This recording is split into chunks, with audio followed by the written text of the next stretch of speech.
కాంగ్రెస్ అధికారంలోకి వచ్చి కాళేశ్వరం అసంపూర్తి ప్రాజెక్టులు కావచ్చు, అందులో ఉండే ప్యాకేజీలు కావచ్చు, కలికోట సూరమ్మ ప్రాజెక్టు కావచ్చు, సిరిసిల్లలో ఉన్న ప్యాకేజ్ 9 కావచ్చు, ఇట్లా చెప్పుకుంటూ వెళ్తే ఈ ప్రాంతంలో వాయిదాలు పడుతున్న సాగునీటి ప్రాజెక్టులను పూర్తి చేయడానికి మీ జిల్లా ఇన్ఛార్జ్ మినిస్టర్ పెద్దలు ఉత్తమ్ కుమార్ రెడ్డి గారు నిరంతరం సమీక్షిస్తూ అధికారులను సమన్వయం చేస్తూ ప్రజా ప్రతినిధులతో సమాచారం తెప్పించుకుంటూ ఈ జిల్లా మీద ప్రత్యేకమైన శ్రద్ధ కనబరుస్తున్నారు.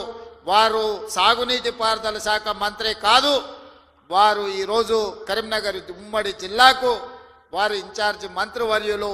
తప్పకుండా కరీంనగర్ జిల్లా ప్రజలకు నేను ఒక మాట ఇవ్వదలుచుకున్నా, 100% ఈ నవంబర్ 30 తారీఖు లోపల మళ్ళీ ఉత్తమ్ కుమార్ రెడ్డి గారు మీ జిల్లాకు వచ్చి ఈ జిల్లాలో ఉన్న సాగునీటి ప్రాజెక్టులు అసంపూర్తిగా ఉన్న వాటిని అన్నింటినీ సమీక్షించి ఎంత కాలంలో పూర్తయితాయి, ఎంత నిధులు కావాలి, మన ప్రభుత్వం ఆ ప్రాజెక్టులను ఎలా పూర్తి చేస్తుందో పెద్దలు ఉత్తమ్ కుమార్ రెడ్డి గారు మీ ఎమ్మెల్యేల సలహాలు సూచనలు తీసుకొని తప్పకుండా ప్రాజెక్టులను పూర్తి చేయడం జరుగుతుంది అని చెప్పి నేను ఈ వేదిక మీద నుంచి చెప్పదలుచుకున్నా.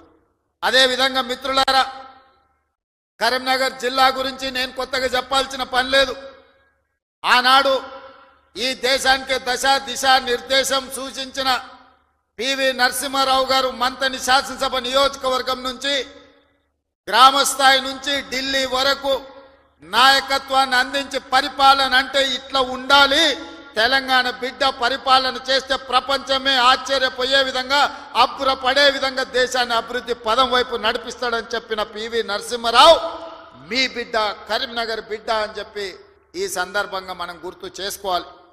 వారే కాదు, పెద్దలు చొక్కారావు గారు కావచ్చు, సత్యనారాయణరావు గారు కావచ్చు, ఇలా చెప్పుకుంటూ వెళ్తే ఈ కరీంనగర్ జిల్లా నాయకత్వాన్ని అందించిన జిల్లా.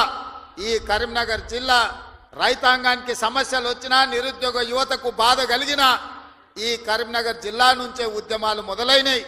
ఈ కరీంనగర్ జిల్లా ఉద్యమాలకు ఎప్పుడు నాయకత్వం వహించింది.